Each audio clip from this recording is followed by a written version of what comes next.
En fait, c'est un petit dossier qui va nous permettre de pouvoir travailler soit les morceaux, soit des exercices rythmiques, mélodiques, d'échauffement, etc.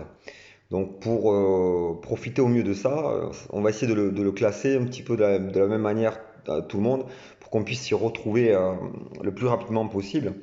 Donc du coup, je proposais d'organiser le classeur comme suit, c'est-à-dire une partie la guitare, une partie théorie, une partie accord rythmique, une partie gamme, arpège, exercice, etc.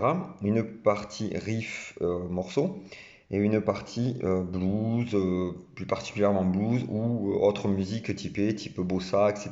Mais ça, on le verra peut-être un peu plus tard. Donc, si on commence notre classeur, on va avoir dans les premières pages, bon, les deux pages d'introduction sur débuter la guitare, là il y a quatre pages, avec le rappel ici des intercalaires. Voilà, les 6 intercalaires, je les ai définis un petit peu plus ici. Donc, on va partir sur la première intercalaire, la guitare. Donc, dedans, on va retrouver accorder sa guitare. On va retrouver position de la main droite. On va retrouver comment tenir et utiliser son médiator. Dans la partie théorie, on va retrouver essentiellement les valeurs. Valeurs des notes, valeurs des silences. Dans la partie accords rythmiques, là c'était un premier feuillet que j'avais donné cet été. Comment lire une grille d'accords, suivi de quelques accords, accords majeurs de base, encore des accords majeurs, accords mineurs de base, les principaux accords de base. Voilà, ça c'est vraiment tous les accords qu'il est intéressant de connaître le plus rapidement possible. Ensuite, on va avoir un petit dossier là de réussir ces changements d'accords. Donc il y a 1, 2, 3 pages sur réussir ces changements d'accords. Alors c'est marqué en haut en général, quand ça fait partie voilà, du même dossier, du même chapitre, on va dire. Ensuite, on va retrouver exercices rythmiques. Là, il va y avoir 4 pages des exercices rythmiques, comme ça.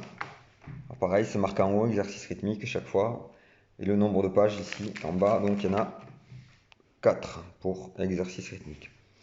Ensuite, on passe aux gammes, arpèges, etc. Là, on va retrouver exercice d'échauffement. Ensuite, on va retrouver donc exercice d'échauffement. Il y a 2 pages d'exercice d'échauffement.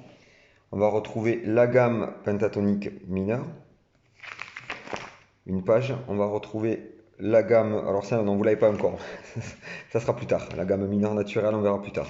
Donc vous avez exercice d'échauffement, 2 pages, et la gamme mineure pentatonique. La gamme pentatonique mineure, une page.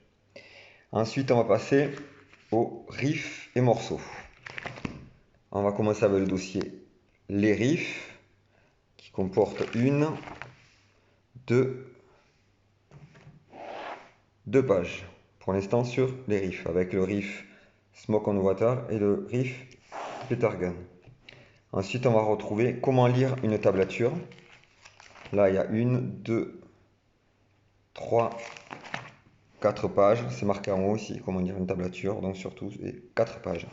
Et après, on va commencer à avoir les morceaux. Donc, pour l'instant, on a Redemption Song sur 2 pages.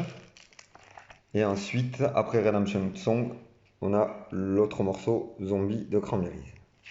Pour l'instant. Le reste, on verra plus tard.